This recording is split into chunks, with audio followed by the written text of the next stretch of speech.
Bismillahirrahmanirrahim. I am Dr. Sana Jabin, working as an assistant professor in Department of Botany, Division of Science and Technology, University of Education, Lahore. And today I am here with the 14th lecture of the course Mycology and Plant Pathology. And this lecture is about Pizziza, which comes under order Pizzizales of the Ascomycota. In our previous lecture, we have studied about the general characters of Physaceales. Here, we will be studying about the genus Pizziza and representative species along with its life cycle. So here you can see the genus Pizziza, and this is the complete name of the genus with its author citation. Whenever you will be writing any genus or generic name, then you have to write about the authority of the taxon. For example, here if you can see in this Index Fungorum screenshot, the current name of the genus is Pizziza, and this genus was described for the first time by these authors. But here you can see that this genus was named previously like Alluria, Allurina, and other names, but the recent name is the Pizziza, and this name was given by these two scientists. First, this scientist was working on it, then this scientist worked on it, and then both the names are shown here along with the generic name. If you can see the species diversity in the genus, most of the species are represented by the colors which are shaded from the yellow to light brown or dark brown, and some species are near to black in color, and they are mostly dun in color, and the species are grown on the surface of the earth, or they may grow on the, here you can see, on the bark, or they can also grow on the dead organic matter. So they are also found in the form of clusters as well as in the form of individuals or solitary.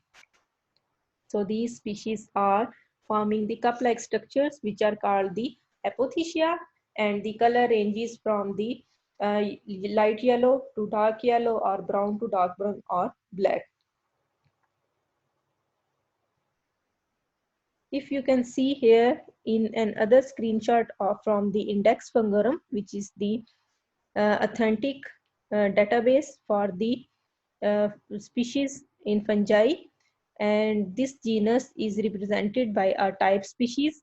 The name is the Pizziza vesiculosa, here you can see, and this type species is that species from which the genus was evaluated. That is, the genus was first described by the working on this species, that is the Pizziza vesiculosa. So this is its type species, and we will be studying about this species in detail in next slides.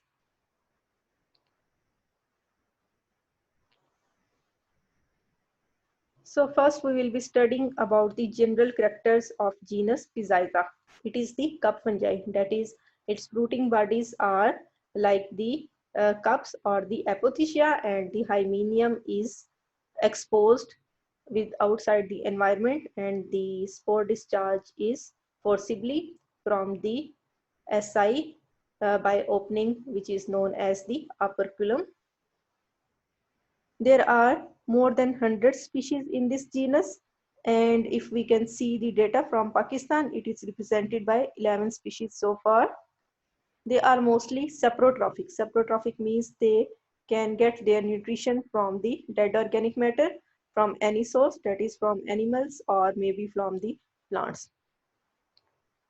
Some species form ectomycorrhizal association with the trees of higher plants, and many species are reported as ectomycorrhizal, and they can also be identified from the roots of the trees of the conifers, and they can also identify in the form of ascomata or apothecia or fruiting bodies.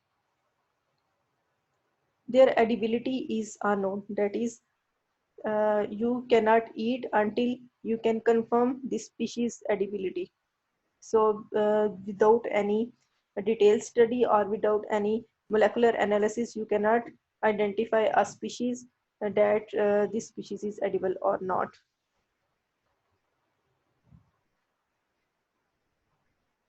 Its mode of reproduction includes the asexual reproduction as well as the sexual reproduction.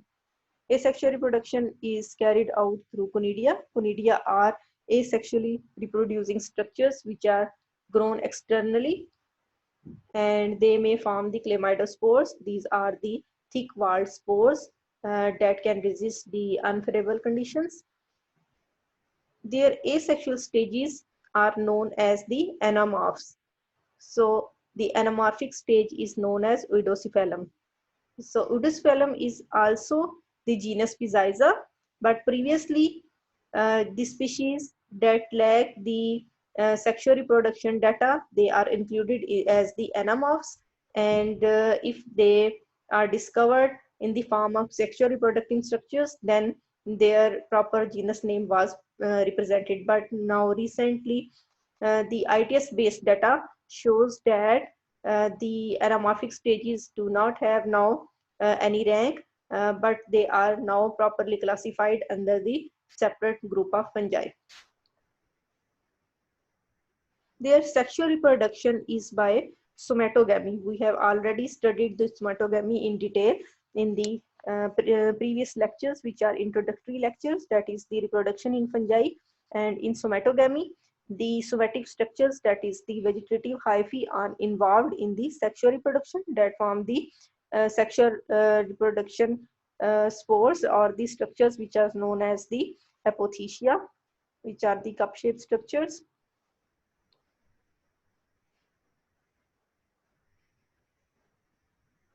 Here you can see the example of the Pizyza, that is the type species of the Pizyza, which is called the Pizyza vesiculosa, and this is its authority. This was the scientist who first published this species and the genus. So the name is written here along with the species name.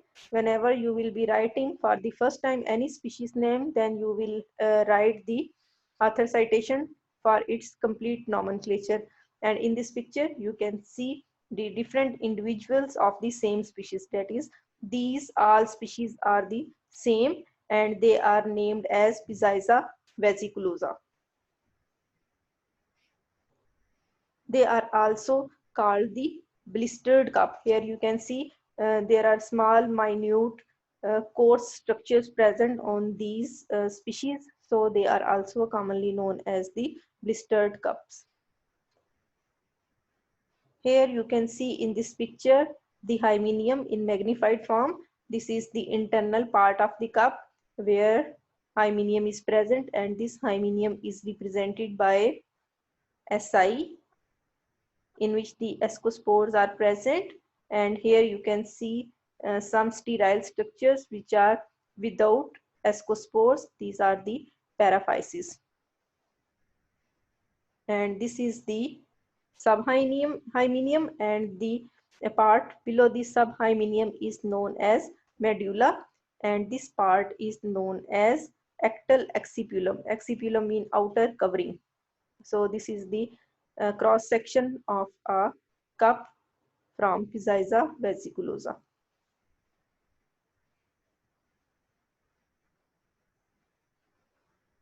So here are the general characters of the species Pizyza vesiculosa. It is commonly known as blistered cup. I have shown you in the picture that there are small, minute, coarse structures present on its surface. Because of these structures, they are known as blistered cups. The apothecia are pale, that is, they are very light in color, and they are large up to 10 centimeter in diameter.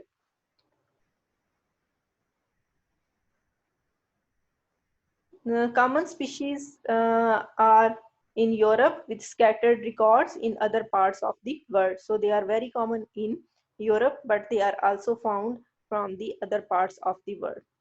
They are often form densely packed groups. Like in previous picture, you have seen that most of the cups are in the form of clustered, and these cups are densely packed together. They are found on nutrient-rich soils, that is where organic matter is present, and they can also found on the rotting straw. Straw is the remains of many crops, and they are also found on manure and can often be seen on compost heaps. Their edibility is also unknown.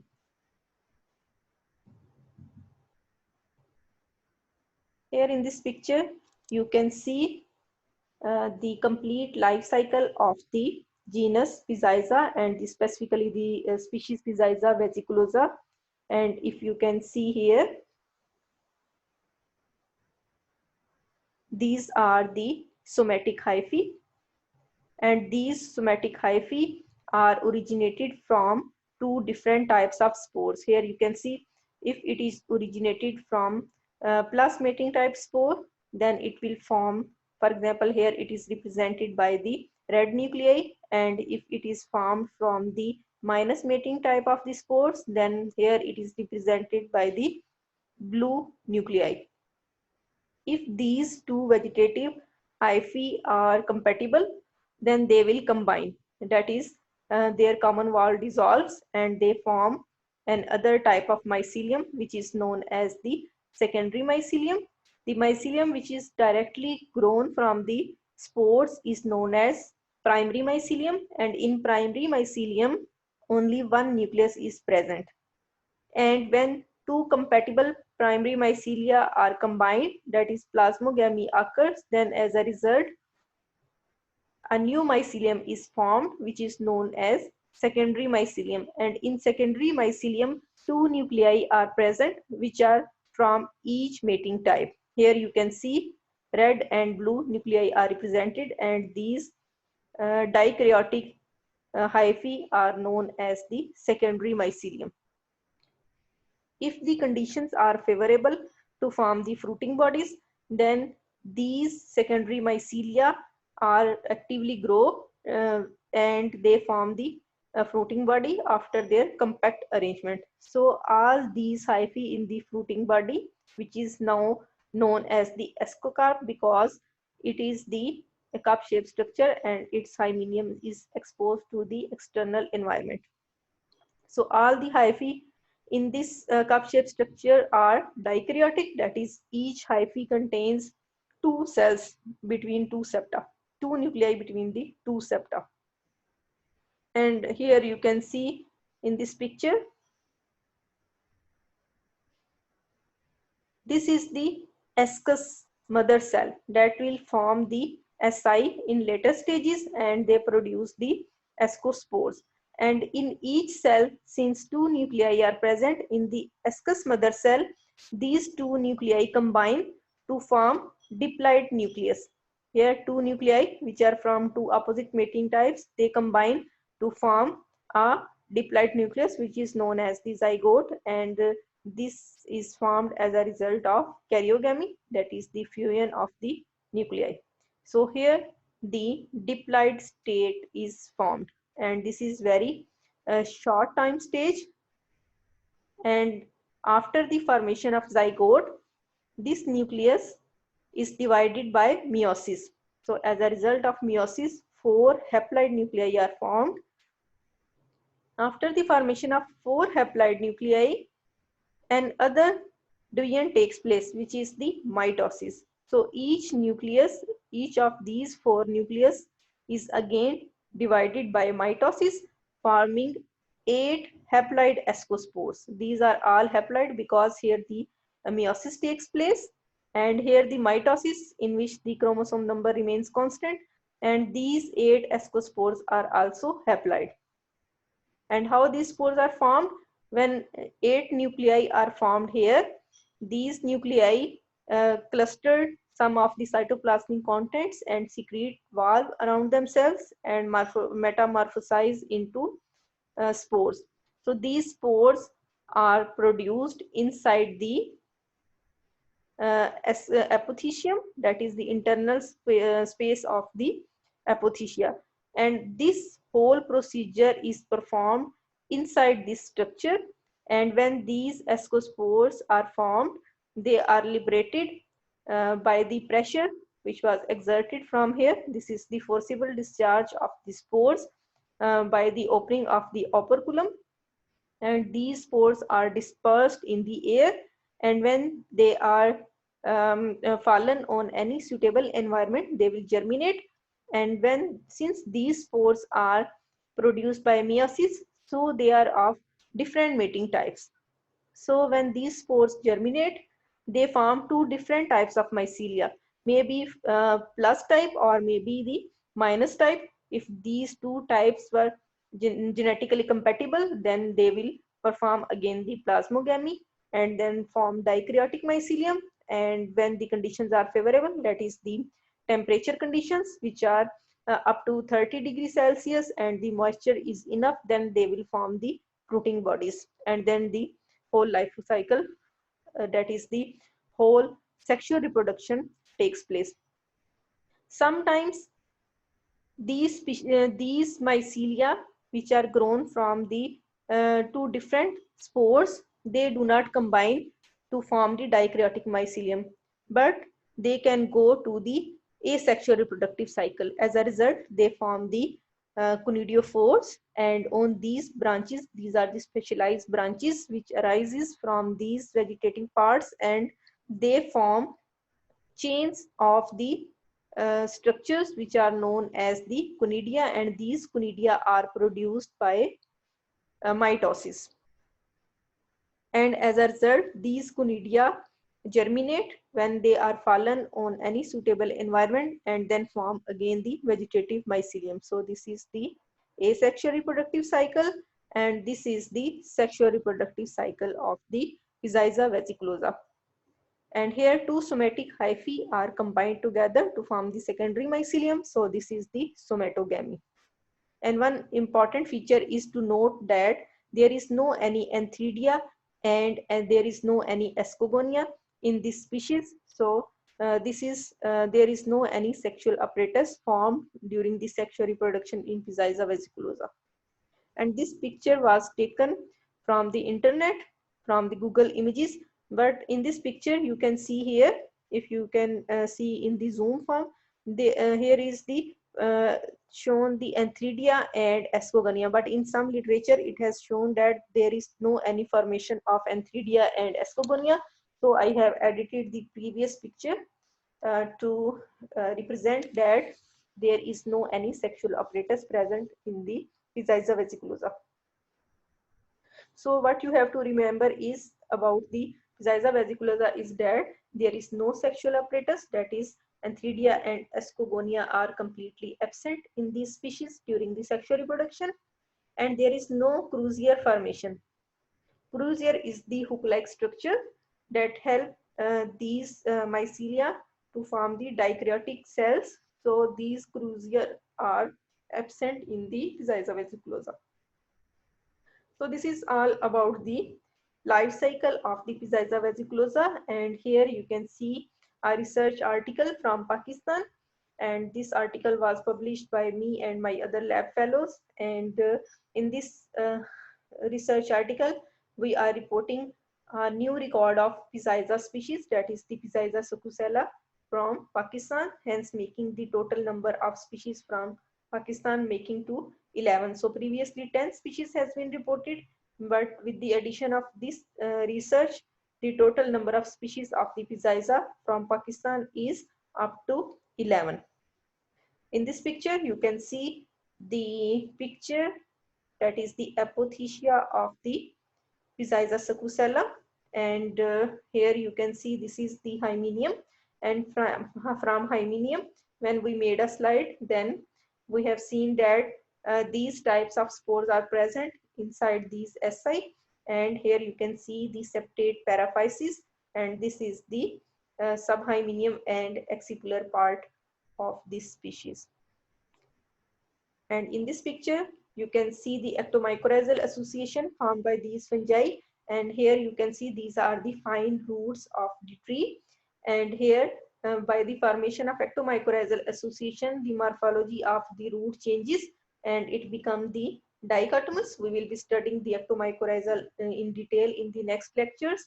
So I will describe these features in the next lectures. So here you can see the ectomycorrhizal association formed by the Pizaiza. And these are the structures, that is the mantle layer, and these are the cells of mantle layers, and these are the emanating hyphae that are helpful for bringing the nitrogen and phosphorus from the nearby area, and they provide these nitrogen and phosphorus to the plants. And this is the phylogenetic tree that shows that our species or our sequences which are generated from the Pakistani taxa, that is one sequence is generated from the ectomycorrhizal association and one sequence was generated from the apothecia, and they cluster together and showing that these two mycelia belong to the same species. And when we made this phylogenetic tree, they cluster with already known species from other parts of the world, showing that this species is Pizaiza sacucella. This is all about this lecture. For detailed study, please refer to the book Introduction to Fungi by Webster and Weber and Introductory Mycology by Lexopoulos. The link or the references of each source is given on the respective slides. Thank you very much.